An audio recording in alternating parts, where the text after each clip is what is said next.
Brantley, it looks like, on the floor. EJ Stevens again. Over to Hastings from three. That rings out, and it's a rebound by Tynan. I'll kick it back to you, Steph. Yeah, sorry. Three technical difficulties there. The stream stopped. Coming back the other way is Lafayette. Tries the reverse layup, unable to hit. 15-12 BU. Britton Watts with it. Passes it off. They dribble inside, finding a wide open three-point shot. That one does not go there for Jonas Harper. Then Suk Matone gets the rebound and is fouled. We will go to our first commercial break here. First half, 11:15 remaining. Terriers are up 3 points, 15-12. We'll see you in a couple.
And we are back here with 11:15 remaining in this first half. Joe, what are you seeing so far from BU that's given them this lead?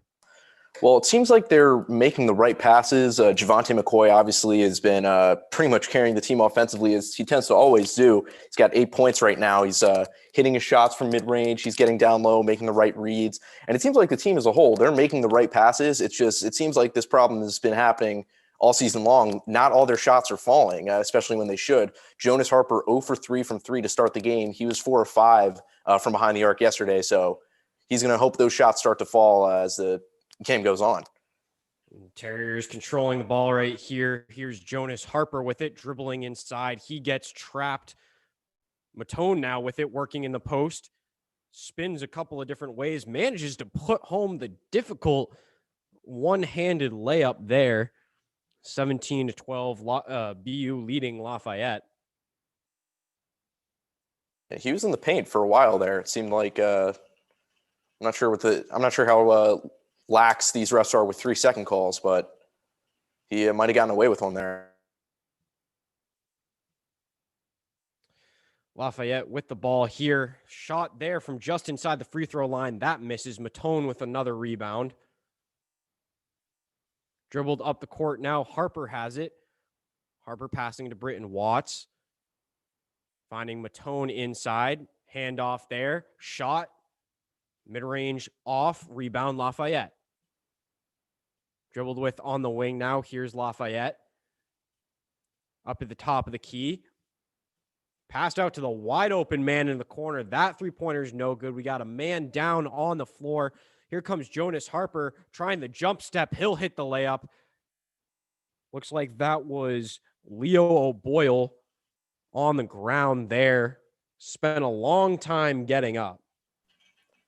Yeah, Boyle, he averages about 11 points per game, and he's got 11 points, 2.3 rebounds per game for O'Boyle. Solid presence off the bench for them. It's able to walk off on his own, so it doesn't look too bad as of right now. You don't like to speculate about those types of things, but he's hopping around. I think it's looking like he'll be fine. Probably going to get looked at, but we'll see. Lafayette bringing the ball up following the basket there. Good pass inside, and that layup is good from Tyrone Perry. Great pass from Neil Quinn, standing right on top of the free throw line. Britton Watts hands it off to McCoy, who finds Matone on the wing.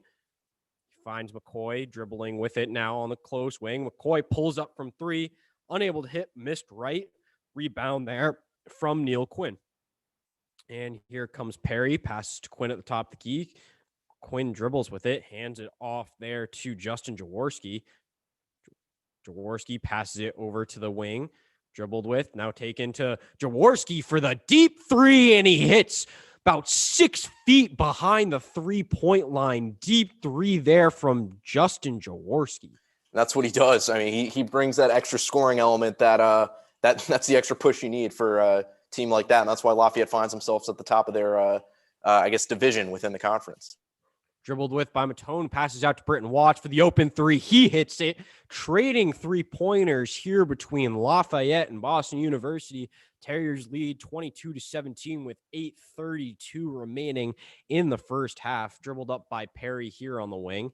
That's what they need to do. They need to, answer back. They can't be forcing looks, but they got to take advantage of the looks that they do get and hit those shots. Looks like we got a foul here on Javonte McCoy. That was off of the ball foul.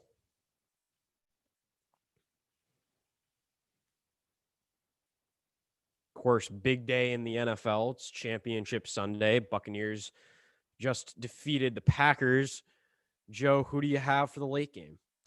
I got the Chiefs winning this one, winning the late one. But yeah, I know you're not a fan of the Bills, but I'd be excited to see them make it to the Super Bowl if they win. I don't know. I really don't want to see them make it to Super Bowl. I think it'll be a solid game. I too have the Chiefs winning as Lafayette gets called for a travel, tried to fake the 3-pointer, travel called there on EJ Stevens. BU taking over with 8 minutes left in this first half.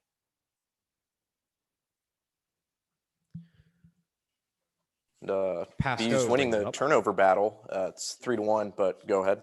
Nice change there from BU. They did lose a turnover battle multiple times against Army recently.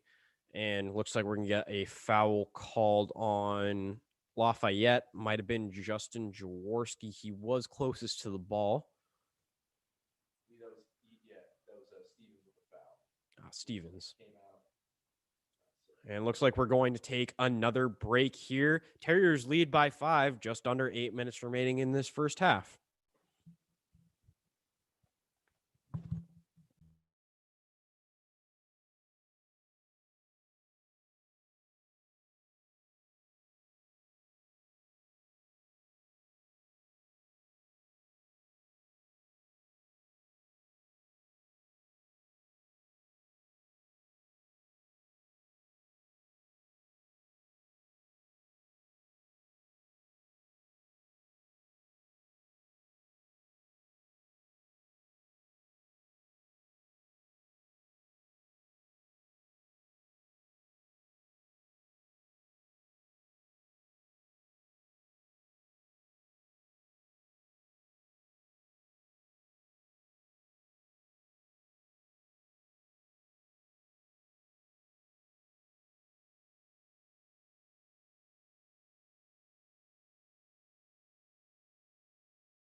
And we're back here with the last 7 or so minutes of this first half between Lafayette and Boston University. This game is at Lafayette. And that's an important distinction this year because obviously it's Boston University policy that the players will be wearing masks on the court, but they can only enforce that on the opponents during BU home games. So Lafayette is not wearing masks right now. BU is kind of wearing masks right now. I was going to say, it should be pointed out, BU's not really wearing masks either. Yeah, well, so it's it's up to interpretation there. At least cosmetically speaking, they are on their face. Yeah. And they won yesterday with them on. So kind of on, but they've got the lead here with them too. Pascoe takes the ball after inbounding it. McCoy controls it on the corner. Now it's Walter White working with it in the paint. He gets trapped and called for a travel. His headband starts to come off the top of his head. White wearing it just below his nose. McCoy wearing his mask just below his nose. Same with Pascoe. And same with, I think that's Jack Hemphill. So at least we're coordinated in our mask wearing. And I don't know. Is it just me or do the Lafayette, it kind of looks like they're wearing practice jerseys, like not to insult or roast the team, but the design is not like super crisp or like it looks very I don't know. That's no intended disrespect. It's just kind of looks like I'll intend jersey. A little disrespect in saying that they look like Governor's Academy jerseys. That you deserve disrespect for that. If you're looking like Governor's Academy, like come on now. See, I'm not local, so I can't respond to that. As they missed the layup there and rebounded there from Walter White. White dribbling with it. Tries to get up to the cup. Can't tell if he just shorted that one or got blocked. Intercepted by McCoy, who brings it up, dishes it over to Walter White, misses, gets his own rebound, but gets called. Foul there on Neil Quinn. Walter White will make his way to the line to shoot two. Yeah, he had several good looks there. Wasn't able to finish. Obviously, on that last one was interfered with, but McCoy is starting to do it all over the court now. He really nice steal, found White for a open look there. White averaging 13.8 points, 6.6 rebounds. He's obviously one of their best players, but misses the free throw. Still a 5-point lead for the Terriers as number 33, Leo O'Boyle, checks into the game. Dribble 1-2 and up for White, who misses the second free throw, but is rebounded by Jack Hemphill, who throws it right back inside to White, gets fouled, and one converts on the layup. And that's winning basketball, getting the rebounds, even if you're not making the shots. It was a great chase down by Hemphill. He had to really make an effort to keep that in bounds and finds White on the inside. And obviously you don't want to miss two free throws, but Hemphill, great foot control there, finds White inside. And White, he missed several shots in a row right there, contested, but finally gets one in. Terriers now lead by 7.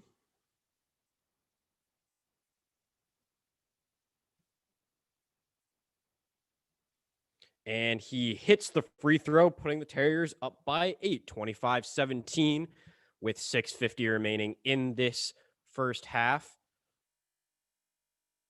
Thrown down low there, and foul called on the baby hook there. Petcash called for the foul. That's Leo O'Boyle on the shot. He'll shoot two.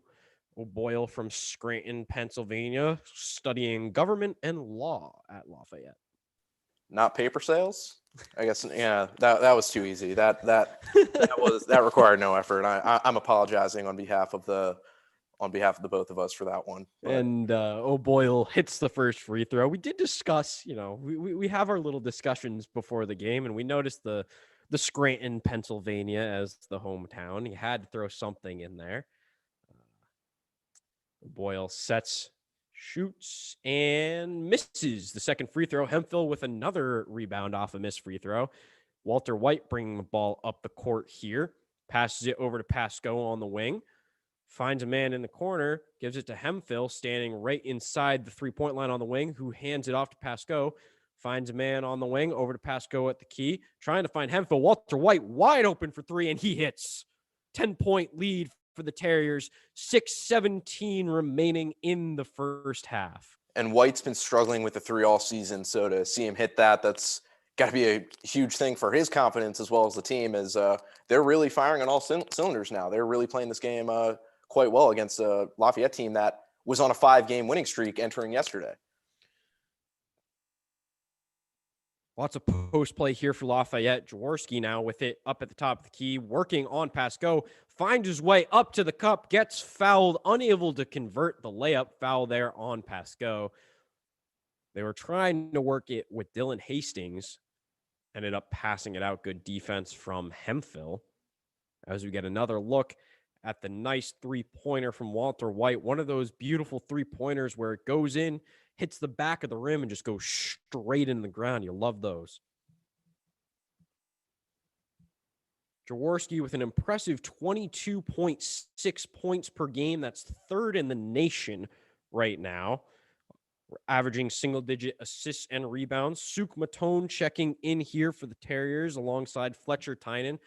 Walter White will check out of the game, having a solid start to this matchup against the 5-2 Lafayette. I think they're the Leopards.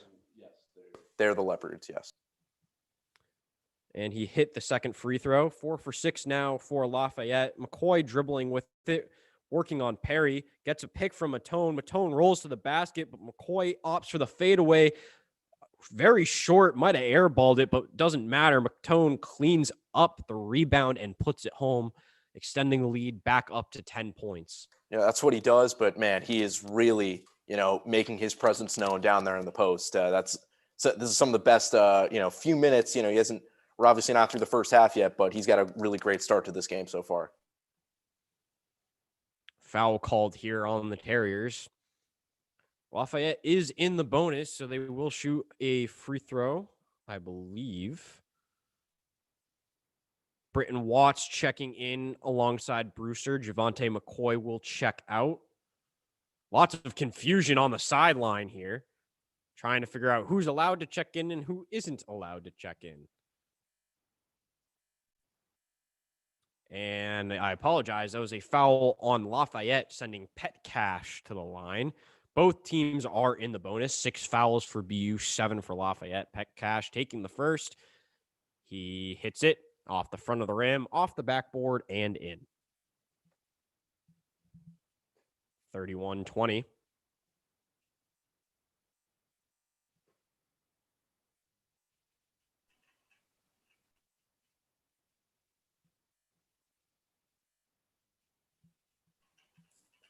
And he misses the second free throw, rebounded by Lafayette. Dribbled up here by Stevens. He sends it inside, gets the pass. Good little give and go there. Great pass from Neil Quinn and good hustle from E.J. Stevens to put the layup home, cutting the lead down to 9 with just less than 5 minutes remaining. And that's Quinn with the assist again. Been saying it a couple times now. They got to watch out for the big man throwing in the passes. Sigmatone working on Quinn. Spins around, gets blocked. Questionable decision there offensively from Suk Matone. Stevens with it, getting worked on by Harper, who gets called for a foul. He was not happy with that call, but I think that it was the right one. He definitely threw a bit of a shoulder into Stevens as he tried to go by him. And that last block by Quinn, it's hard to believe that count, but that's the 5th block of the game for the Leopards, and they're about 15 minutes through. The Terriers unable to block any shot so far, but that's pretty solid defense despite the Leopards trailing by 9 here. 4:35 remaining. Harper getting his second personal. Sending Stevens to the line. He sets, he shoots, hits the first. 7 fouls apiece now for the Terriers and the Leopards. 8-point game. And the 3-point shooting from either side, not great. Lafayette's only shot 6 threes, have only made 2. So that's about 33%. And the Terriers are 3 for 11 from 3 right now. That's 27%. So they're still leading. They're making good passes, getting second chance shots, finding guys inside. Suk Matone, aside from that last possession, been doing pretty well down low. So they're making up for that shooting here. BU with it up at the top of the key. Britton Watts controlling, guarded by Perry. Dribbles to his right, hands it off. Lots of motion upside and circus layup hit there. I believe that's Tate. Great motion and ball movement up outside the 3-point line there. And with the circus shot almost horizontal, he manages to put it home and get the foul. They're showing it again. Drives in on O'Boyle's got two guys really great stretching out his arm to get around Hastings, who's a tall guy, big wingspan. Dylan Hastings is number 44 on Lafayette. That was a talented shot, but can't convert on the and one shot. Stevens is bringing the ball up for Lafayette. Dribbled with here, picked up by Quinn just outside the free throw line, hands it off to Perry. Perry dribbling, slides a little bit, slippery floor there. He's got Matone on him now. Tate guarding Quinn, gets doubled with Matone. Wide open cutter, Stevens fouled but misses the layup. He'll shoot two at the line. Foul called on Tynan. And we'll take a timeout. 3:47 remaining in the first half. 33-24. Terriers lead the Lepers. We'll be back in a moment.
And we're back here with 3:47 remaining in the first half. Lafayette shoot throws. It's a 33-24 9-point lead.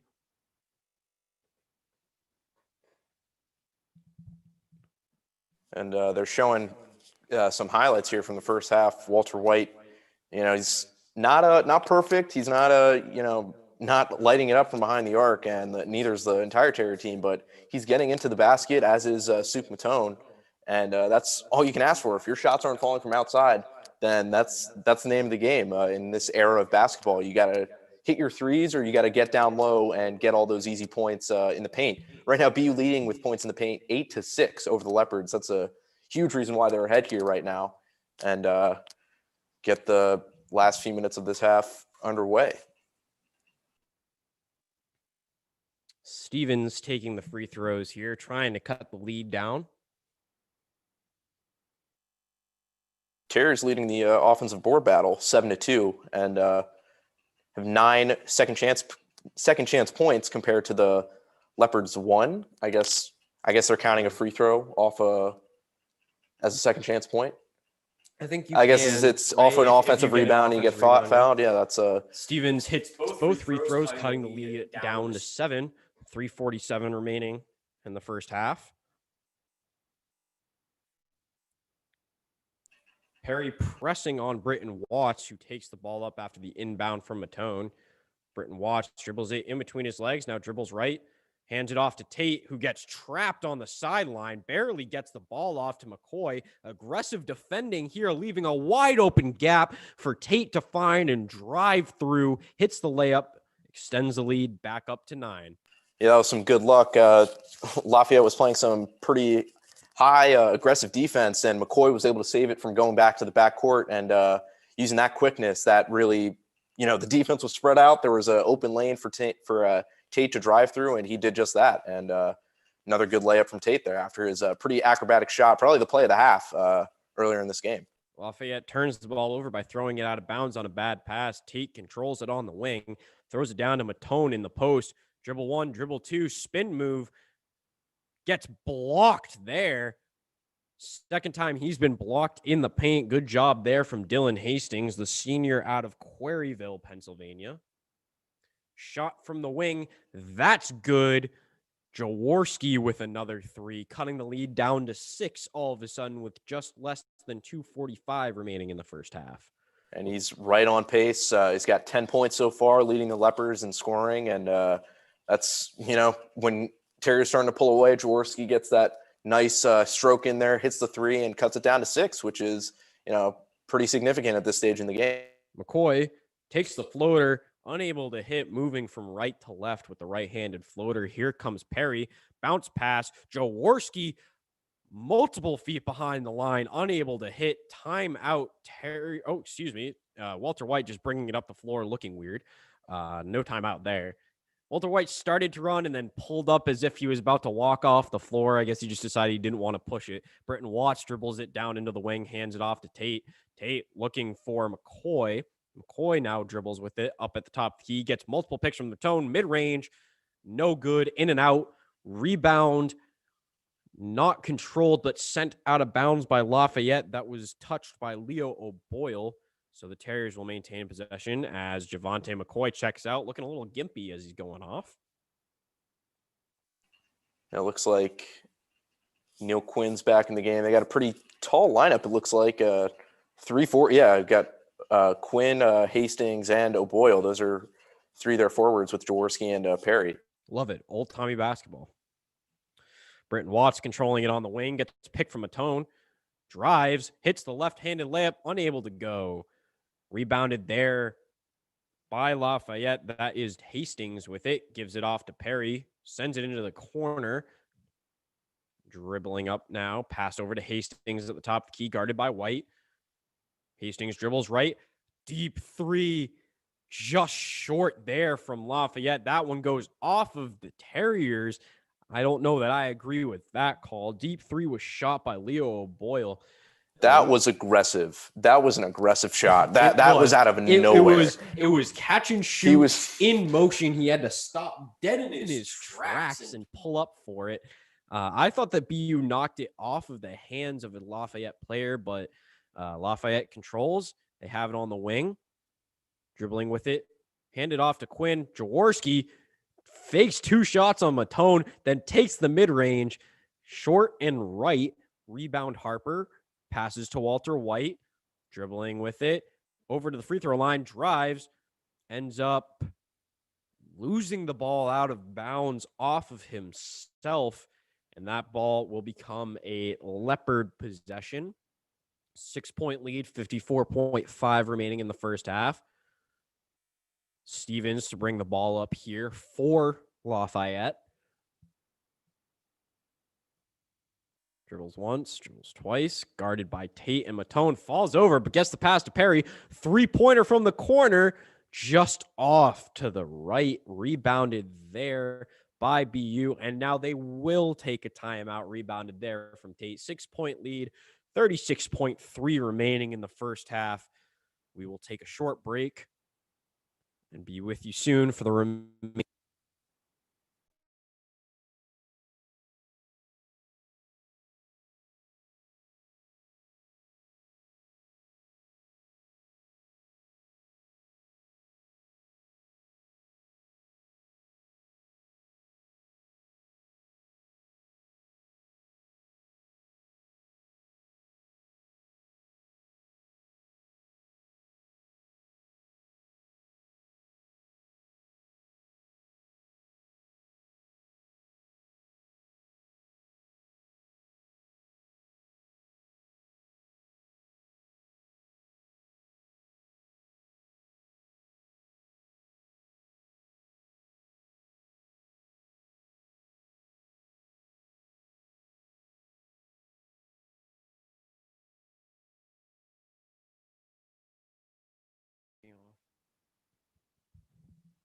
And we are back here with the remaining 36.3 seconds, 26 left on the shot clock for the Terriers. They lead by 6. Inbounded to Javonte McCoy, who gets trapped just inside of the half-court line, passes it to Watts. 1-3-1 zone defense with Perry low. Good ball movement here, finding the open Britton Watts, who misses the three-point attempt from the wing. Now taken up by Lafayette with 14 seconds left. Have to imagine they'll hold for the last shot here, and they've taken a timeout with 11.6 remaining. Imagine that'll be a pretty quick 30-second timeout. Yeah, they're going to draw up a quick play here. I mean, they got a lot of time on the clock. They probably want to burn some seconds before probably attempting a three-point shot. I mean, you got to think Jaworski would be the target, but he's not really hitting his shots right now. Believe the last 3 shots that he took have not gone in. And just looking at his game overall, he's only 3 of 8 from the field and 2 of 4 from 3. So, not terrible, not a ton of shots up, but still, from a guy that is scoring a ton of your points, generating, pretty much most of your offense, that's a concern for Lafayette. But they've got a few other guys that are capable of scoring. EJ Steffens is pretty good at shooting threes, so could go either way there. He's on the court right now. Probably going to be one of these two, if not Tyrone Perry. Like we said, 11.6 remaining in this first half. The 2-5 Terriers lead the 5-2 Leopards. Passed into Perry, who dribbles. Has Matone as his defender. That's certainly a mismatch. Dribbles, gets the mid-range off, and hits. And that will bring us to the end of the first half. 35-31. Terriers lead the Leopards. Great shot there from Perry to beat the buzzer over Matone. We'll be back. Joe, any last thoughts? Oh, well, they're showing right now this is the first halftime lead for the Terriers this season. So definitely used to playing behind, but good for them for pretty much sustaining a lead for most of the half. But then again, it's just 4 points now after that last shot by Perry. Interesting that, still halftime, they didn't try to force the 3-point shot to cut it to 3. It's, use Perry to work the mismatch with Matone and got a good inside look. And Perry was able to burn the clock, cut it to just 4, and they're certainly anybody's game at this point. Yes, exactly. Like you said, anybody's game. 4-point lead for the Terriers, 35-31. We'll be back with second half BU men's basketball on WTBU Sports. Hope you stay with us.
All right, ladies and gentlemen, welcome back to Boston University men's basketball with WTBU Sports Radio. I'm Joe Pohorilis with Seth Hellman, and right now BU leads at halftime 35-31 against the Lafayette Leopards. Seth, what did you notice about the first half, and what do you think the Terriers need to do in the second to maintain this close lead? Well, I mean, they need to improve their shooting from deep right now. Lafayette's out there in a 1-3-1 zone. They're trapping high every single time on the wing, but it's leading to guys being wide open, and it's leading to a lot of wide open driving lanes. So you need to hit your layups. But there were multiple times when we sat there and said, wide open three-pointer for, insert name here, and they weren't hitting them as much. So I think that's something that they need to focus on in this second half, is converting more of the open opportunities. And then if I'm Lafayette, I'm just sticking to my current game plan. I think that they're doing a fine job defensively. I mean, if BU keeps on missing these 3-pointers, why wouldn't you leave them open from certain spots? I think they've been pretty disciplined so far. I mean, trapping's tough defensively because you're going to end up leaving guys open somewhere. But same thing goes for Lafayette. They're a very good 3-point shooting team, so they need to make sure that they're converting on those opportunities. And Lafayette inbounds the ball, and it's Jaworski at the top. They run it to O'Boyle. O'Boyle finds that's Neal in the middle at the free throw line, rather, and got a foul called on the Terriers. It looks like Javante McCoy is going to be called for the foul here on the floor. Couldn't quite tell what that was. Probably held someone a little bit on the switch arounds, but Lafayette inbounds from baseline. Away from the play foul. Nothing too major there. Yeah, and it's O'Neal, or that's Quinn, rather. And O'Boyle is the one shooting from the corner, and he misses it there. Matone with the rebound. Jonas Harper's bringing it up the court from the left side. Cuts into the middle, finds Ethan Britton Watts, who gives it off to McCoy. McCoy back to the center, passes it out to Harper. Harper's on the right side, passes off to White into Matone. Harper from the right corner from three, and it bounces off the rim. And White stuck his hand there to try to get the rebound, but ends up pushing it out of bounds. It's going to be Lafayette ball, still 35-31 with less than a minute into the second half. And Lafayette's changed up their zone. They're now running two guys closer to the corners, two guys on the wing, and then one guy in the middle in the paint. And I think that's a good way to do it. You're covering up the wings. You're covering up those corner shots. I mean, that corner 3-pointer right there, that's a contested shot. Matone has not been damaging you from inside the post. So that frees up Quinn to run around and do what he can. So I think that's a good strategy right there. And Jaworski drives in, kicks it out to, that is Kyle Jenkins, rather, but he misses the shot. But it's rebounded by Quinn. Finds Jenkins in the middle again, blocked by Matone, and a good grab, great defensive play by Matone in the post as BU brings it back around with Jonas Harper on the right side. And good closeout there from White to adjust, to force them to adjust the shot as McCoy is short on the mid-range there. Defensively, Terriers looking a lot more disciplined than they were against Army. Yeah, and O'Boyle drives in. Good look on the layup, but can't miss it. White with a long rebound, brings it back down 3-on-3 here as the rest of the players run back. He finds Britton Watts in the corner, unable to get a shot off, though. He's keeping the ball there, brings it to the corner, finds Matone at the elbow. Matone out to McCoy. McCoy trying to find an opening there. He's on Jaworski. Harper on the outside, brings it inside from the left, and he's called for the... It was called for a blocking foul. Was that a block foul? There. Yeah, couldn't really tell from the reactions. They both seemed pretty, not very reactionary. Not much of a protest there from either side. Yeah, and it's going to be BU ball. He looked like he was in. So it's a foul on O'Boyle there. Looked like he was in good defensive positioning. I think what got him was the flop. He did go flying a little bit, and I think that's when refs kind of look at it and say, that's not going to be a defensive or an offensive foul there. Terriers are trying to adjust now to this. It's switched to man defense, and it looks like it's working. They just threw one down to Matone, who missed the layup, and he's just not been good offensively all game long, taking bad shots, taking contested shots, got blocked a couple of times by Hastings, I believe. Yeah, Hastings had 4 blocks in the first half alone, which is just tremendous defensive output. But you said it. I mean, he was co-leading the team with McCoy after the first half with 8 points. So was getting a little bit down low, but otherwise tended to force shots a little bit, and we're seeing a little bit more of that. A couple of those were putbacks off rebounds as Jaworski misses the 3 there. Got Down by Neal, or missed a that's lot Quinn, more. Neil Quinn, Missed a lot more shots than he was taking. and that's Quinn. Wait, it's Neil Quinn. I'm the double first names are confusing me, but he does some nice work there on Suk Matone down low. And Javante McCoy brings it up. It's now a 2-point game, 35-33 with just over 17 minutes to go. Britton Watts has the ball on the right side, finds Matone at the top of the key, gets its way to McCoy. McCoy spins around, fakes the shot. Britton Watts wide open from the left side, and he swishes it. Great shot by Ethan Britton Watts, 38-33 BU as the Leopards bring the ball down with EJ Stevens, finds Perry on the right side, back to Stevens, over to Jaworski on the left wing. Finds Quinn. Quinn working inside, gives it off to Jenkins. Jenkins finds Quinn inside again on Walter White, kicks it back out to Jenkins. Jenkins for three, and it rings off the rim. Britton Watts with the rebound, finds Harper on the left side going down pretty quickly. Harper finds Matone inside. He's working on Jenkins, got the height advantage, and a great block by Quinn. He just came in out of nowhere and plastered it on the glass. What a block by Quinn. And honestly, it's just the lack of vision by Matone. He finds himself underneath the basket as he allows, that's Perry, correct? Perry to just hit one right over him in the post. Good little floater there from Perry, but Matone dribbles directly underneath the basket. There's nothing you can really do there other than try and pivot and hit a reverse.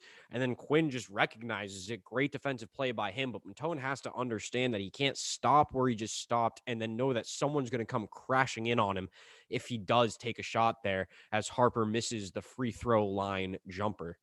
Yeah, and Perry's bringing the ball back down now. Jaworski out to Stevens on the right wing. Stevens kicks it back in over McCoy, shoots over him rather. It's a missed three-pointer. White with the rebound, bringing it up, slowing the tempo down a little bit. Finds McCoy at the top. McCoy drives in on Stevens, spins around, causes Stevens to fall on a very nice swish from Javante McCoy, a mid-range pull away. Or what am I saying? Mid-range fall away yes, jumper. Yeah, my words are losing me right now, but Jaworski on the left side finds Jenkins in the middle. Tight defense by White. Stevens tries to find Quinn in the middle. It's a good idea. Passed it a little bit too far, and looks like Matone fouled Quinn on the attempt anyway. So looks like we're going to be taking a break here. No, they're just showing the replay now, and they're just showing that. Wow, terrific block by Quinn with authority. It's 40-35. Terriers still pretty early in the second half, and we're going to take a short break.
And we're back now with Boston University men's basketball. There's 15 minutes left in the second half versus Lafayette. It's 40-35 in BU's favor as Neil Quinn with a nice block in the last stretch there. He takes a seat on the bench. Lafayette's inbounding the ball after the last foul.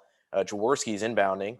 He finds Hastings, but gives it back to Jaworski. Kicks it to Stevens. It's over to O'Boyle on the left side rather. Jenkins with the three-pointer, and that swishes in. And Lafayette cuts it to 2. That was Jenkins from the left corner after the assist from O'Boyle. And it's nothing you can do there. It's just good offense. Great closeout, just better offense. And the Terriers are bringing it back up now with Javante McCoy in the middle. Finds Pasco on the left side into Walter White. He's working on Stevens. White in the middle. Aggressive put up there, and he gets the putback.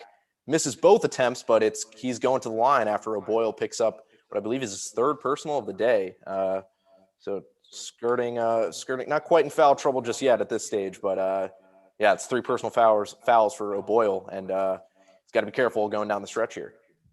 And fouls were a big part of that first half. Both teams in the bonus early. Whoever's going to hit more free throws is probably going to win this game. As White misses the free throw attempt on cue, and it looks like they counted that shot by Jenkins last there as a 2. I thought it looked like it was good from 3, but it's 40-37 instead as the Terriers maintain a 3-point lead. White trying to make it 4. It's a corner basket there. It's tough to keep your feet in a lot of the time. A little bit easier in the college game. But yeah, definitely tough to keep your feet in. So a lot of the times you'll see those turn into 2s. White struggling from the free throw line today. He had hit 1 or 2 earlier, but he had missed 2 in a row, then got in. Then Hemphill got the rebound, then threw it back into him. He hit the layup, converted the and 1. So he's got to work from the line as Hemphill just really bad defensive play there, gets beaten on a great cut by Quinn. And Hemphill leaves his feet expecting Quinn to just go up with it. But Quinn seems to be a seasoned post player, just fakes, waits for it, draws the defender in, gets a foul call. Yeah, that's on the floor. It couldn't quite get the shot up. And Walter White made the second free throw earlier, so it's 41-37 as the miss. And Fletcher Tynan's up top now, number 35 for the Terriers. He's on the right, kicks it back out to McCoy on the right side. And that's Pasco driving in the center, pulls up, gives it to Petcash on the left side. That's just off the mark. And Jaworski goes in for the rebound, but it was bouncing around there. And Quinn was diving for it. Fletcher Tynan was diving for it on the Terrier side. And looks like it's staying on this side of the court. It was a foul on Quinn on the ground. He dove for the ball and made contact. And if you don't make contact with the ball but you make contact with the player, a lot of times you'll get called for the foul there. Important here for BU to kind of put some points on the board. You had a 10-point lead earlier. It's shrunken down to 4. Make sure you can convert when you get these extra chances. And that's Quinn's second foul as Petcash works it inside to Hemphill. Hemphill tried to go up, and that was a foul on him. That was Dylan Hastings with some pretty good defense. Might be his 5th block of the game if they count it that way. They called it a travel. Would have been a jump ball had they not called the travel there, but they called the travel, and so Lafayette takes control here, and it looks like Quinn will take a seat, probably bring in Hastings. Yeah, that's Stevens with the ball on the right. Jenkins kicks it off to Perry. Sorry, that was Hastings taking a seat, so Quinn's still in the game. Yeah, Quinn's back in the game now. He's at the point, gives it into Jenkins, but he's fouled by McCoy down low. And Joe Jones is a little bit confused now. He's wondering what's going on. Maybe not a big fan of that last call there. Lafayette's coach making no effort to wear his mask as Damon Tate goes in. Well, not to say that the Terriers coaching staff's doing a much better job as they hit the layup there, right-handed layup from the left side of the basket. I feel like the refs have been doing a pretty good job. I think with the exception of one call where they said that it went out of bounds on the Terriers, and I thought it looked like it went out of bounds on Lafayette, but that's still a tough call to make. So with the exception of that one call, I think they've called a pretty solid game. I don't think they've called any fouls that didn't look like fouls. Yeah, and the Terriers are working the ball around. Just 10 seconds left on the shot clock. Over to Petcash. Petcash finds Tate on the left side. Tate into Hemphill. And He called for traveling again. That's another turnover from Hemphill in the post. And it seems like whether it's Hemphill or Matone, they're really trying to force those looks in and really not, trying to look outside to get the other pass, even though the shot clock was running down. Hemphill was a bit too eager on those last 2 possessions there as Lafayette's bringing it back up. Hemphill was able, a little bit over aggressive, right? Hemphill gives up a lot of size when he's being guarded by Quinn. So he's got to get a little bit of extra oomph. And so he's moving his feet a little bit too much. He's really got to plant that second foot and make sure that he's, not moving too much, especially when he picks up the ball. So he's just trying to get a little bit extra there to get off the shot. I mean, he created space on that, ends up hitting the floater there as Tate misses the layup. But, it's one of those things where post play is just not a strength of this BU team. It's really just the, 5 out, moving the ball around as Lafayette ties the game on an elbow jumper. Good shot by Stevens there, but BU's not a post-dominant offensive team. So you need to run 5 out, or as I like to call it, UCLA. That's what we called it when I played freshman basketball, is Pasco drives into the lane, gets the foul call by Quinn, and he'll shoot 2. UCLA is 4 guys outside the 3-point line and then 1 guy standing at the free throw line, and that's your big man. And basically you just run everything through him, trying to pass the ball around, get open shots on the 3-point line. If he can dive and cut and get open, then great. But other than that, you're really just using him as kind of a pivot point for the offense. I think that's the best way for BU to run their team right now. Try to get some good post shots, get some good layups. Britton Watts, McCoy, those guys are excellent athletes who can get themselves to the cup and finish around the basket. So that's what you should be looking for right now, especially when the jumpers aren't falling. Yeah, and the Leopards are clawing their way back in this one. It's 41-41 all now, as there's just under 12 minutes left. We said it before halftime. It's anyone's game. Lafayette's doing their part to keep this one tied, and we'll be back very shortly.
And we are back now with BU men's basketball with WTBU Sports Radio. I'm Joe Pohorilis with Seth Hellman. The Terriers are playing the Lafayette Leopards right now. It's about 12 minutes left in the game. It's 41-41. They're just showing a little package there on EJ Stevens. He's got 12 points today and has been really doing a lot for the Leopards, driving in, hitting some shots outside. And the Terriers had the 4-point halftime lead, but have since allowed it to get tied. And we have Petcash, or is that Pasco? That's Pasco shooting free throws now. He hits the first one. It was following the foul by Quinn. And, you mentioned Stevens. He's been really solid from the mid-range, and he's been able to find his way to the cup, and he's hit his free throws when he gets to the line. So he's been, good, solid game from him. Good guy to kind of run your offense through right now as Lafayette brings the ball up here. Yeah, it's 43-41 now as Pasco hits both free throws. And Lafayette's got Perry on the right side, gives it out to that's Hastings in the middle. Jaworski with a nice feed to Hastings. He gets to the cup but can't finish. And look at me saying cup now. I think I picked that up from me. I never call the rim a cup, but usually golf terms as Hemphill with the long three, but that doesn't go. Walter White with an aggressive rebound, and he gets fouled going back up. Can't make the finish, but he'll be heading to the line for 2 shots. It was a good play there by Walter White just to rip the rebound right out of the hands of the Lafayette player. That was Verbinskis trying to take the rebound, and Walter White just too strong there, takes it away from him. Should point out here, if you're watching our video, we are sitting next to each other. We happen to be roommates, so that's why we are next to each other without masks on right now. We're not breaking any sort of COVID protocols. We're being safe here as Walter White hits that first free throw. I just wanted to make sure that, we get that out there. Did you get any PR people like in the inbox or? No, I thought about it as I was looking at the video. I was like, hey, I should probably mention that we're roommates. That's not, people don't think that we're sitting here next to each other without masks on, and we're trying to set good examples. That's true. We are commenting on the players and the coaches not really following masks, so I guess it's definitely worth getting that out there. As Walter White hits both free throws, wasn't really doing that in the first half. It's 45-41 now as BU takes advantage of some free throws in these past few minutes. As Jaworski drives in, kicks it back out to, I believe that's I think it's Brantley. Verbinski's maybe. I couldn't tell if it was a 12 or a 2. It was either John Brantley or Verbinskis. Yeah, so either way, the shot doesn't fall. BU gets the rebound, and that's Pasco bringing it up now. Pasco over to Hemphill. Hemphill faced the shot, puts it in, but that's a turnover on Walter White. Looks like it's a foul on White, and Hemphill's lucky he didn't get called for a second travel here. Very nearly, so he faked the shot, very nearly picked up his left foot, picked up the right one, but didn't pick up the left. So he's got to be careful about that. And then just a little bit of an over-aggressive play by Walter White to try to catch the ball, get open, and get the open layup in the post. That's their 6th turnover of the game as Jenkins gets the ball up top, gives it to O'Boyle, who tries to find Neal inside. That's Neil Quinn. It's his Neil Quinn. I'm just going to call him that. Neil Quinn inside and tries to find Jenkins, but the ball gets loose, and they're calling a jump ball here. No, they're calling a foul on Suk Matoni. Dove into the legs of Perry. He's going to get called. It might have been Pasco, actually, if they called the foul on away from the ball. I mean, the camera's on Pasco right now, but Matone's the one who dove for the ball. Had turnovers, 6-5 right now. BU losing the turnover battle, but the reason why they're winning this game is because it's only 6.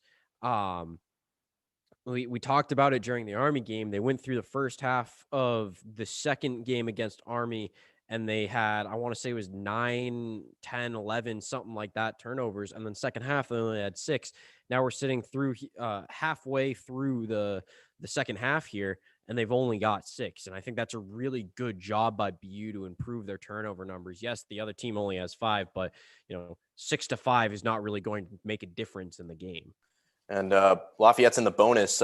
Perry missed the free throw attempt as Matone was working inside, gets the shot up, and is fouled. And now BU will find themselves in the bonus. Yes, and so we got 10 minutes left. 10 minutes left in the game. It's 45-41. That's Hastings' second foul, but not too much time left. Seems he'll be good. Matone, 8 points, 7 rebounds. He had 9. He went 9 for 9 yesterday as he hits the first free throw. So that's 9 points for him today, 46-41. And he just, he's always a double threat. He's always, down low, whether, he does tend to force shots. We've mentioned that before. It doesn't have the best court awareness when down there, but he'll get points and he'll get rebounds. He's one of the taller guys on the team, and he sinks both free throws there. So he's in double-digit scoring right now. As free throws much better. BU 7 for 8 on the half for free throws right now. And only 1 free throw taken by Lafayette. And like I said before, Stevens gets fouled on the 3-point attempt. Good job by him to draw the foul on Tate. Lafayette only 1 free throw, but now you're in the bonus, right? Both teams are in the bonus here. And I mentioned before, whoever hits more free throws is going to win this game. Well, BU managed to get more free throws because they were more aggressive driving to the hole, getting those layups, getting fouled on those layups. And now it's just a matter of trying not to get those away from the ball ticky-tack fouls. Try not to get fouls on the floor as Stevens hits the first one. And, we'll see what happens here. BU shooting at a very high clip from the free throw line in this game, especially in the second half. I believe they're up over 80% as a team right now, which is always a good mark to be at. Or at least they should be up over 80% right now.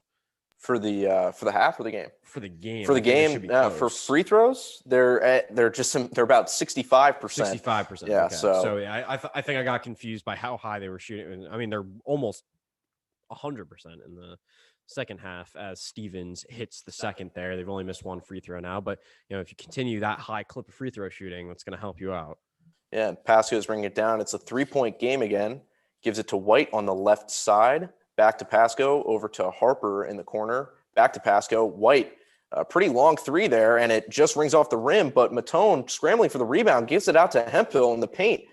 Hemphill jumping around, gets the shot up, and I believe he was fouled on it, and he converts there. He got an and one opportunity for Jack Hemphill.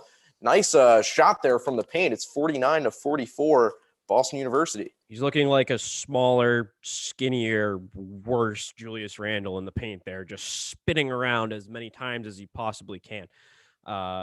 Decent shot there from Hemphill. Not a lot of defense on him, but good hustle there from Matone. You like to see that. I mean, the biggest part of that play as Hemphill hits the free throw. I said that before it went in, and I'm happy that it went in. Walter White missing another 3-point shot. I think he needs to start getting more aggressive in driving to the hole. He's just not getting his jumper to fall today, and I think that's going to hurt the team come, the end of the game when it gets, it's still a 6-point game here as BU commits the foul. They're about to go to the line. It's foul on, is that Harper? Yeah, it looks like there's a foul on Harper. Especially when this free throw battle gets going, you can't be missing open 3-point shots like White has been during this game. So he's got to try and get himself to the line. Yeah, it was an ambitious attempt from White. He's 1 for 4 from behind the arc today. And he has driven to the basket a handful of times, but those haven't really been falling much either. He's, only drawing a few fouls. White still maybe working back his scoring touch. We're still only about 6 games, and this is the 7th game of the season, I believe, for Boston University. 8th game. 8th game, yes. They've played 7. This is their 8th game. And so still working things back a little bit as Pasco comes out now. It's 50-44 as Kyle Jenkins sinks the free throw. And it'll be a 5-point game as BU brings the ball in, but nope. He's shooting bad again. Awareness there. He gets 2 free throws. He hits the first, and then Suk Matone thinks, he hit his free throws. Let's go. And then misses the second one, but I think that is off Hemphill. The referee on the baseline didn't see it, but the referee out on the side saw it, and that's what I saw on the TV. It looked like Hemphill reached for it with one hand and was unable to secure it. Goes out of bounds. Now Lafayette gets a chance to make this a 1-point game with a basket, 1 possession game with a basket. Yeah, that's Stevens on the outside now after getting right, but he's keeping it to himself. Drives in, pulls up at the elbow, a nice shot from Stevens. And it's a 3-point game now as Lafayette trails 50-47 with Javonte McCoy bringing it up. Perry's pressing him, but the rest of the Lafayette defense is back as McCoy continues to work Perry at the top of the key, gives it over to White. White to Matone on the elbow, back to White. White pulling up from 3 again, and it's off the rim. Yeah, short 3-pointer there from White. And, you mentioned Perry playing up on McCoy. It's because McCoy's been hot. Lafayette 0 for 7 right now for 3-point field goals in this half. And, if Stevens was a guy who brought the ball up all the time, that's what BU would be doing. As McCoy gets called for the foul on the driving Neil Quinn. Yes, Neil Quinn. Yes, and gotta double check that one every once in a while. But Neil Quinn, you got to remember he really does it all on both ends. He's obviously their assist leader this year as a forward, which you don't typically see, and Jaworski with a nice mid-range jumper from the left side. Just like that, it's a 1-point game. And BU's given up a lot of mid-range jumpers, and they're, that's something that Lafayette's hitting. Their 3-point shot isn't there tonight, which is, they didn't have their 3-point shot yesterday, I believe, right? Shooting, did you say just 30% for 30%. Yesterday? Yeah. And Matone's working it inside. A nice pivot move as Matone gets it under the basket around Quinn. And I think that's just a 52-49. A product there of Quinn not wanting to foul. He's already got 3 right now, and that's 2 away from fouling out. So just didn't want to get too aggressive. Matone moving around a lot in there, and just needed to make sure that you'd rather give up the 2 than get your 4th foul. And it's Quinn and Matone on the inside again. This time Quinn with the ball, and a very nice move, responds on his own, gets the layup as Matone with a quick inbound into White, and it's 52-51. White over to Matone on the elbow, back to White. White driving in, he gets the layup in, and a nice drive, contested layup scored by Walter White. It's 54-51. That was White's 12th point of the game. He's up there with Matone. They've got 12 points each to lead the team so far. That's what you want to see from White. He's a big, strong guy. Let him drive home as Jaworski misses the 3-pointer, and then there's the rebound from White. If White gets close to the hoop, he's going to be effective. He just can't hit his threes right now, and that's fine. That's something you work on in practice. You keep shooting, you get some extra reps in late in the gym. As McCoy gets fouled on the layup. Yeah, he drove in there from the top. We're just under 7 minutes now. It's still 54-51, and McCoy driving in. And, as you just said it there, Walter White shot isn't really falling, but he's getting boards. He's getting to the rim, and that's what the Terriers need right now. They're fighting for this one. It's going to go down to the wires. We can tell these teams have been trading shots so far, and 54-51 Terriers lead with just under 7 minutes to go. We're going to take a quick break, and we'll be back very soon.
And we're back now with BU men's basketball on WTBU Sports Radio. Joe Pohorilis with Seth Hellman. The Terriers are leading 54-51 with just under 7 minutes to go in this one. Terriers are 2-5. They won yesterday's matchup against the Leopards, and the Leopards are conversely 5-2, trying to avoid dropping 2 in a row, while the Terriers are looking to climb their way back to 500 as McCoy clanks the first free throw. He was fouled on the last drive on that possession, and it's still 54-51. We got a second free throw incoming. McCoy taking the shot now.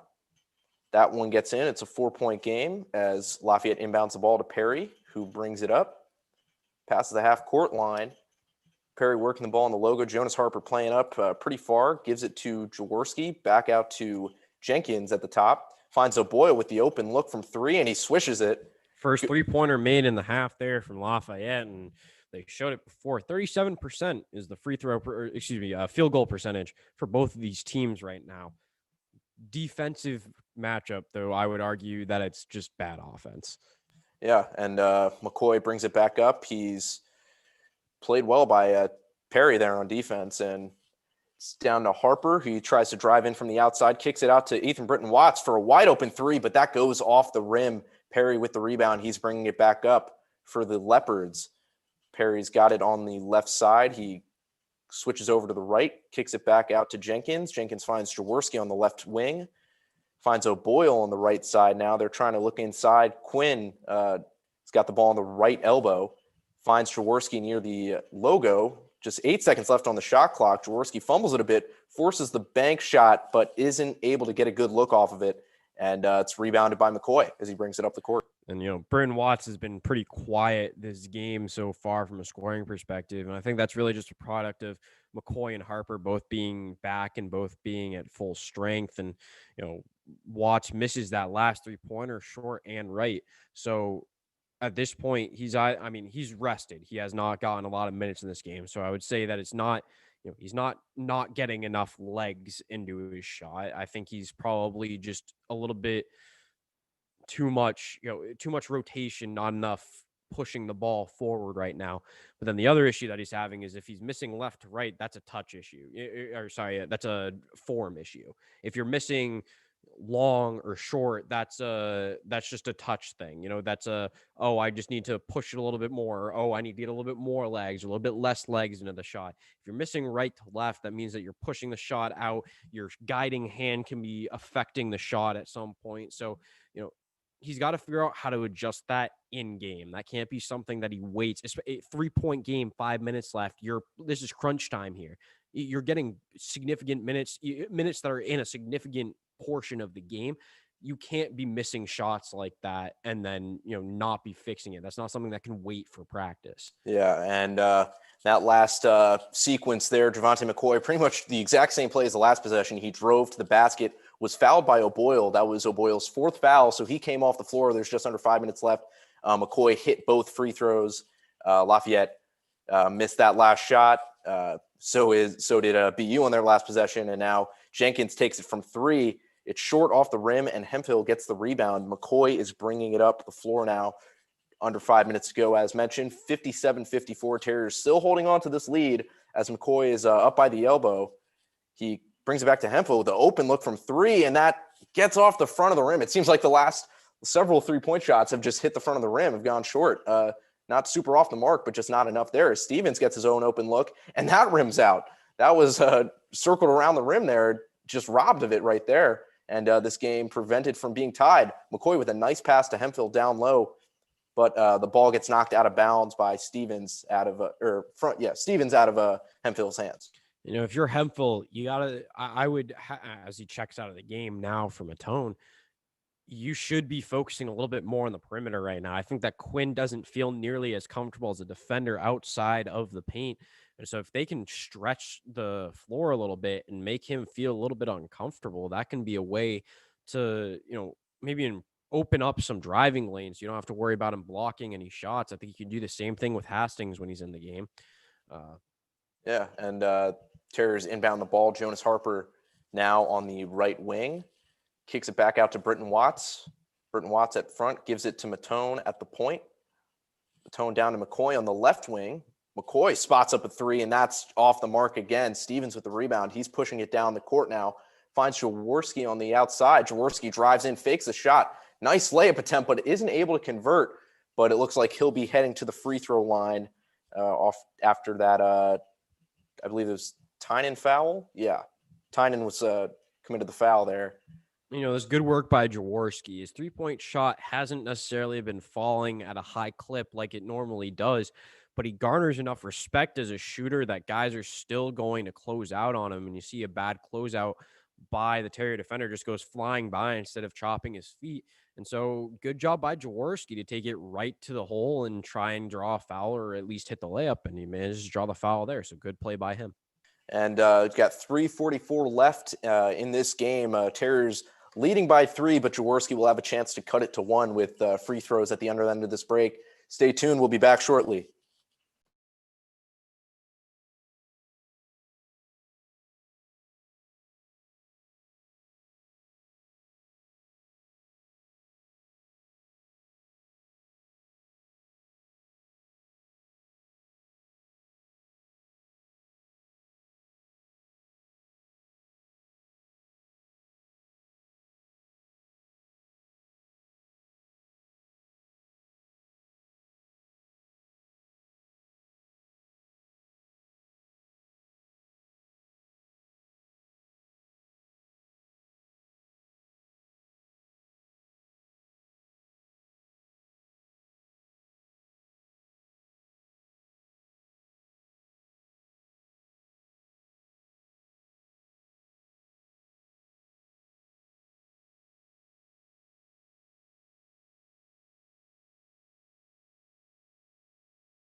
And we're back now with Boston University men's basketball on WTBQ Sports Radio. It's 57-54 now with 3:44 to go, and Lafayette's Justin Jaworski will be shooting some free throws here as we're winding down to the last few minutes of this game.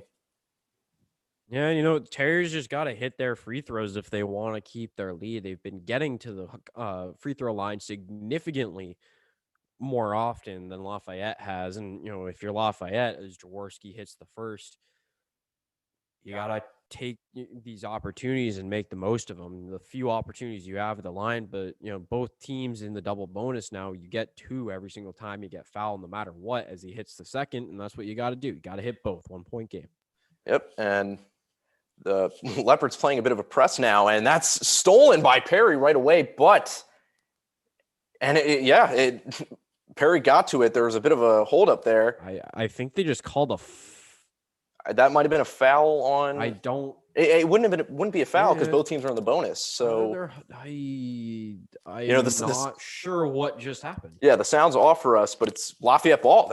They're taking it, I guess. Look, it's a good zone press, right? It's pretty much a half court press. You set up two guys at the half court line, and then you have one guy pressure the ball carrier, and just bad passing by the Terriers. Yeah, so that pays off right away for the Leopards as Stevens has the ball at the top of the key. He finds Perry on the right wing. Perry back out to Jaworski. Jaworski to Jenkins. Jenkins inside to Quinn. Quinn's working on Matone at the block, and he gets the layup in. Nice work by Quinn. And Lafayette takes the lead for the first time in this entire game. BU was leading the whole time. We're just at 3 minutes left, and they got the lead now. That's a big man. That is a big man right there. Matone has nothing for him. Yeah, and McCoy is trying to get them back into this. He finds Britton Watts on the outside. Britton Watts driving in, finds White wide open for three, had time to spot it up, but he bricks it again. But McCoy trying to work for the rebound. It goes out of bounds, and it's Lafayette ball with the 1-point lead, just under 3 minutes to go. And look, that's a great job by Britton Watts there. Manages to get himself all the way to the basket, but unfortunately, he ran under it as opposed to staying with it. There were too many guys in. I think he made the right decision based on where he was to pass it out to White for the wide open corner three. I can't expect him to miss every single 3-pointer, but there were also a lot of tall guys there, so he can't go for the reverse. He would have gotten blocked. So good pass there from Watts. And Lafayette's working the ball around, finds Quinn at the elbow. Quinn trying to find his options. Gets Jaworski, who's at the top of the key, and Jaworski gets blocked by Matone from behind.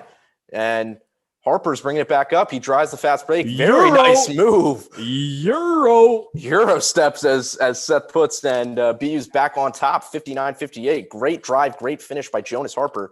And looks like Lafayette will be calling a timeout as they got the possession. And this 2 minutes left, 1-point game. This is a bit of a personal battle on my end. Got some family ties involved. Obviously, I'm at Boston University. My older sister, Anna, she went to Lafayette College. So I'm not sure how closely she pays attention to Lafayette basketball. And when I say that, I mean she doesn't pay attention to Lafayette basketball. So not sure how many bragging rights are up for grabs here. But Seth, what do you think about this game? What are you seeing for the last 2 minutes here? Look, it's going to come down to who can score. I like, as cliche as that sounds, neither team has shot the ball incredibly well. So it's going to come down to who can hit their jumpers. You're not going to, at some point, the defenses are going to close up. You're not going to be able to get it to the cup. And look, if I'm BU right now and I'm that coaching staff, I'm sitting there and I'm talking to every single one of my guys, and I am hammering in the press break right now, because the second they got pressed, they got flustered, they turned the ball over, all of a sudden they're losing, right? Like, that can't happen. They're going to get pressed again. They're up by 1 right now. They were up by 1 when they got pressed the first time. So you have to make sure that everybody understands what the press break is. That means you're not dribbling through the press break, because you're going to get trapped. You can't dribble through that. You have to pass through it. But you also have to be aware of where the pressers are, because if you do exactly what they did the last time they got pressed, you make a bad pass, all of a sudden it's a turnover, goes the other way, and now you're losing. So you have to make sure that everybody knows exactly where they're supposed to be, where they're supposed to set up when you have to break the press. And we're on a bit of a commercial break right now, but I think they'll probably be coming back soon, just given the amount of time. And, it's really coming down to the wire here. The Terriers only won by 5 points yesterday, so we knew this was going to be close coming in. But Lafayette is the second best scoring team in the Patriot League. They're only second behind Colgate in points per game. They've got averaging around 80. They were held to 76 yesterday, and it looks like this one's going to be pretty low scoring for their standards unless they generate, a whole amount, 20 plus points in these final 2 minutes. But Terriers playing it close. They were on a 5-game losing streak entering this weekend. They won yesterday, obviously, as we get another look at Jonas Harper with the nifty layup. And we're solid Euro step there, reads the defense perfectly and knows to use the basket as kind of an extra space in between them, kind of as a blocker. He takes the Euro step from the right side of the basket, manages to cover enough ground to get himself into the middle, and then launch off his left foot to get the reverse right-handed layup. Now you put the ball in between the basket and the defender. You can't get blocked on that. Great job by him. And Lafayette had that last possession, but it was stolen by the Terriers. Javante McCoy with the ball right now as he's working up, tries to find Jonas Harper for the 3, and that bounces off the back of the rim. Rebound falls to E.J. Stevens. He's bringing it up. It's 1.5 minutes to go. Stevens kicks it out to Jenkins, who pulls up for 3, and that bounces off. White with the rebound. And Lafayette, they're getting back into their press defense right now, but a little bit loose there. They let the Terriers cross the half-point line as Britton Watts has the ball. Well, it's a good job there by White to kind of stop and settle and recognize what's going on in front of him and make sure, hey, let's relax here. We don't need to force anything. We've got the lead. Let's try to chew some clock. As White makes a great jump stop, tries to get a shot up. I don't know how he didn't get called for an up and down there. I guess he got blocked a little bit, lost control of the ball, came down, went back up with it, but he just got fouled there. So he'll head to the line trying to put the Terriers up by 3. And this is big. If he can hit both of these, you're up by 3. Wouldn't be surprised to see Lafayette take a timeout, but they don't have to by any means. And now if you're Lafayette, right, so say he hits both these free throws, you don't necessarily need a 3-pointer. There's a lot of time left, 57.6 seconds left. Shot clock's 30 seconds. You get a shot up in the next 20 seconds or so, and that leaves a lot of time on the clock for you to the point where even if BU manages to run out the clock for the entirety of their shot clock, if you get a stop, you call a timeout, and boom, you're all set. So a quick 2 here is perfectly fine as he misses the free throw. And now quick 2 makes perfect sense. So you don't want to force a 3 here. You need to stay poised, get an open look. Yeah, White split the free throw, so it's 60-58 with 47 seconds and counting as Perry's got the ball at top, drives into Matone, dribbles back outside, and Stevens tried to draw the foul on the jump shot, but Britton Watts with a good-looking steal, but it seems like they're heading to the line right now. Yeah, so he stole the ball off of Stevens jumping from it and manages to come down with it. And now Britton Watts is yelling at Stevens. He didn't like how Stevens took the ball from him. I didn't see anything egregious there, but now if you're Britton Watts, like he's a young guy, he's got to understand, look, I can't be talking like that now. It happens there. It's a little, I didn't even think that was all that egregious, to be honest. I mean, I guess he kind of pushes him after Britton Watts catches the ball. Britton Watts also yells at him, right? So Stevens is now fouled out with 17 points. And look, you can't get called for a technical right now. That's the last thing BU needs. Because look, you're up by 2, you're taking 2 free throws. So you hit both. That's a 2-possession game, barring a foul on a made 3-point shot, right? Now that he misses that free throw, if he got called for a technical, they get a 1-shot foul, free throw and the ball, right? So say he makes this one, they get the 1 shot, all of a sudden it's 2-point game again. Now, if he makes this, it'll be a 3-point game. That's important. I'd take a timeout right here if I was Lafayette. I have 2, might as well get something set up, make sure that everyone's on the same page. Doesn't look like they're going to take it, though. Yep, 61-58, just over 30 seconds left as Perry's got the ball. He's working on Matone. Mismatch as mentioned. He pulls up from just in front of the 3-point line. So it's 61-60. Lafayette cuts it to 1 with 27.4 seconds left, and they're calling that timeout now. They did not call it after the free throw. See, what's interesting is, in the NBA, you can't take a timeout there. The only team that can take a timeout there would have been BU. So that's a quirk in the rules that I don't think I was really aware of there.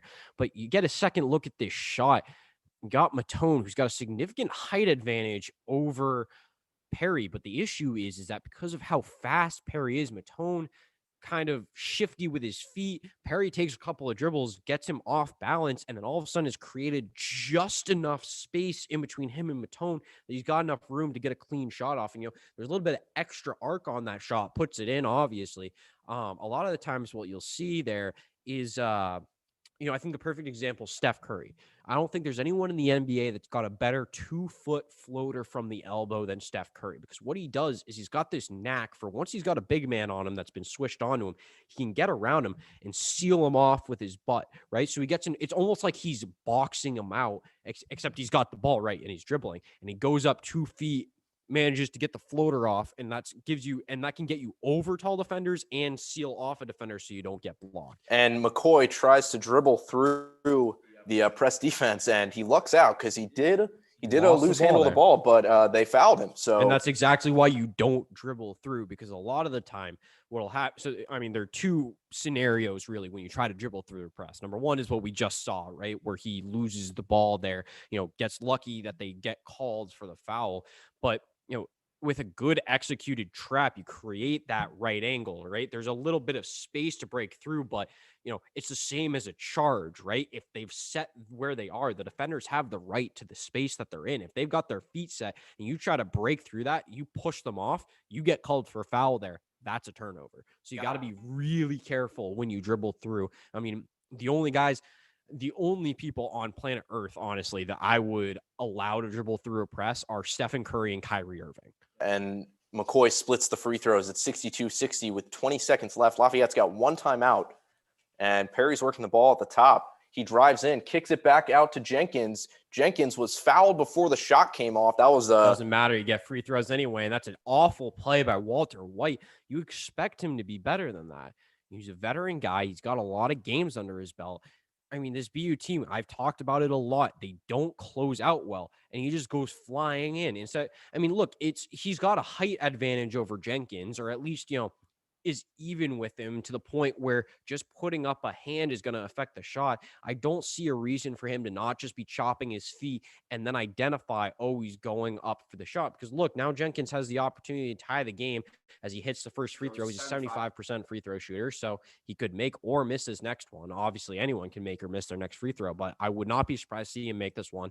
If I'm the Terriers, I take a timeout and I hold for the last shot. You're probably going to wait about 6 seconds. There's 13.1 left on the clock. You'll probably run a play starting at 7 seconds left on that clock. Try to get some action there. I think I'd put the ball in McCoy's hands, set a high screen as he misses the free throw. Rebound by the Terriers. Foul call, 11.5 seconds left. Now, good job by Harper to get the rebound.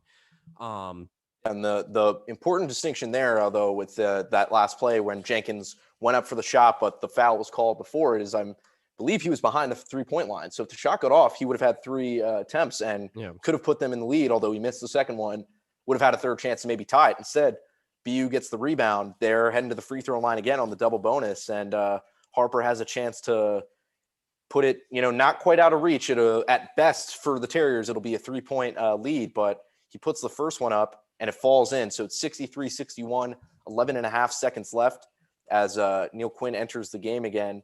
That's Verbinskis. That's a mouthful. Where'd you say he was from again? I think it's Serbia or this is bad.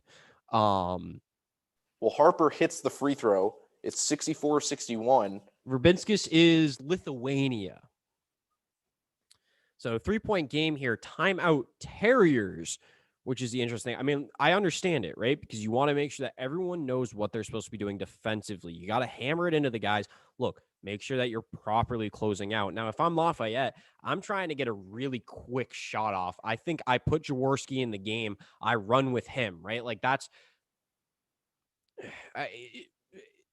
it depends, right? Because Jaworski has not really had the hot hand this game. He's had it this season, right?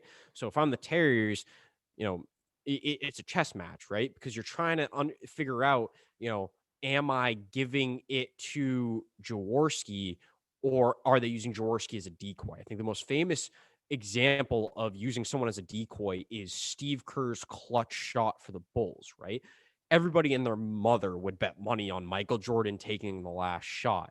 But Phil Jackson, in his wisdom, knows they're going to be keying in on Jordan, maybe even triple teaming him, right?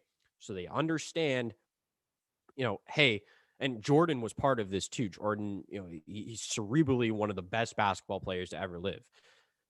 Understands, hey, I'm probably going to be really keyed in on get open, I'll get you the ball. And that's exactly what happened, right? They key in on Jordan. Kerr hits that magic shot, right? One of the most famous shots in Bulls history.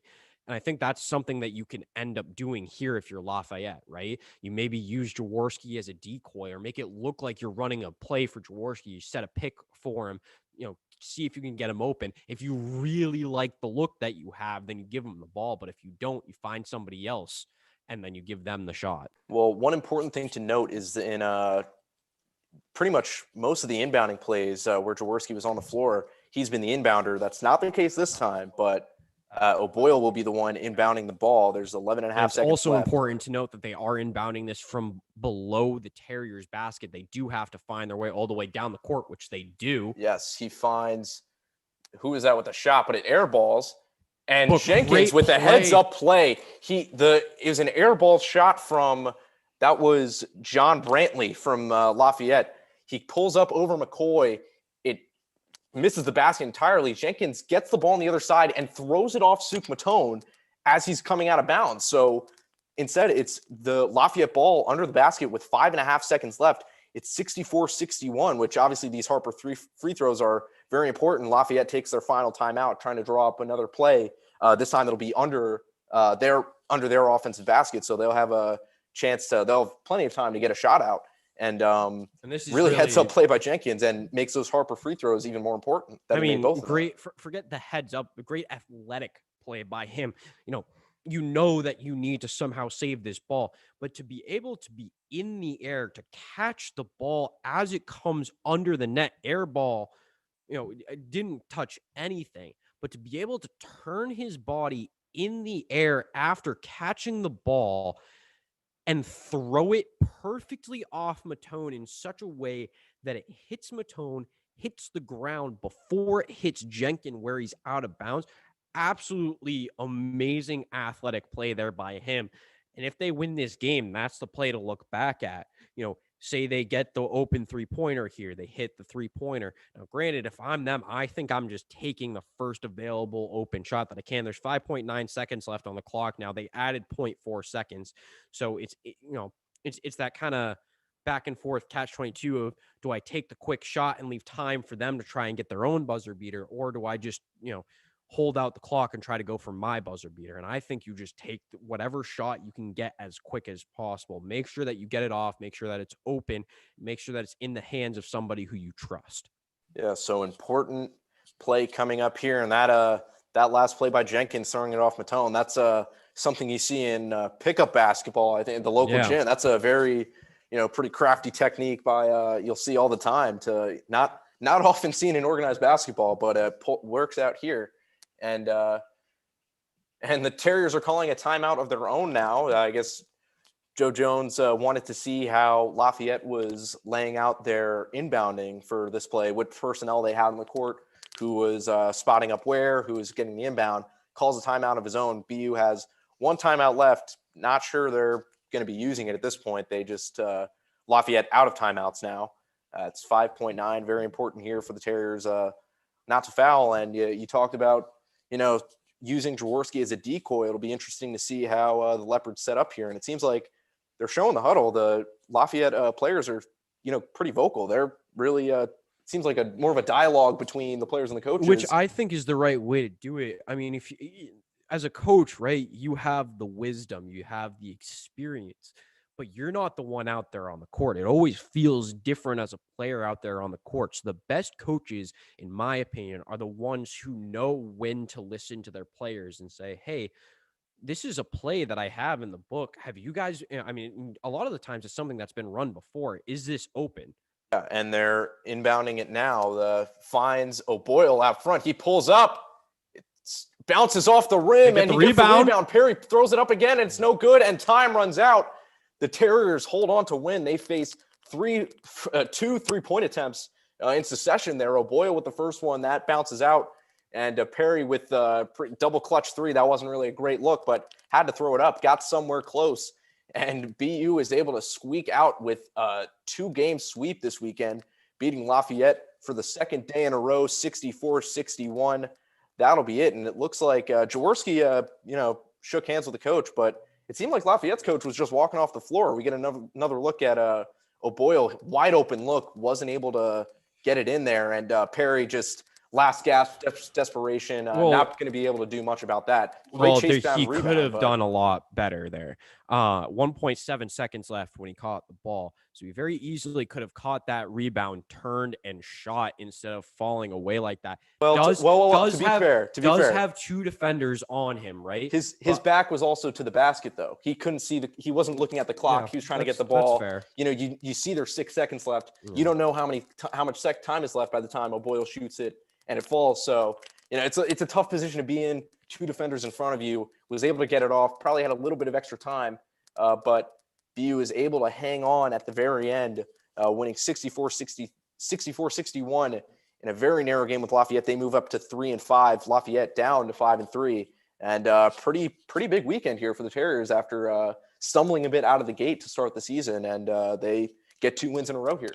Yeah, a couple of lucky wins right now for the Terriers. I think that they ran into a team that kind of was cold from a 3-point shooting perspective, and that's the sort of catch-22 when it comes to 3-point shots. You live by the 3, you die by the 3. You take 40 shots from 3-point. I mean, I think they ended up with close to 30, and I think they made maybe 5 or 6. I'm not sure the exact number on that. Well, the final numbers here, both teams not shooting well from behind the arc. Both sides made 4 3-pointers apiece. Terriers attempted 23. Lafayette attempted 26. So that's 17% for the Terriers, 15% for the Leopards. And they, coming into this game, they were averaging 40% from behind the arc. Yeah, and I mean, so that's one of those things where it's, in a normal game, this is a blowout for the Leopards. There's no if you're normally 40%, you figure that's at least 15, maybe 5 more 3-point shots. That's 15-point swing. All of a sudden, that's a 12-point victory, right? Like there's a lot that went wrong in this game for the Leopards from a shooting perspective.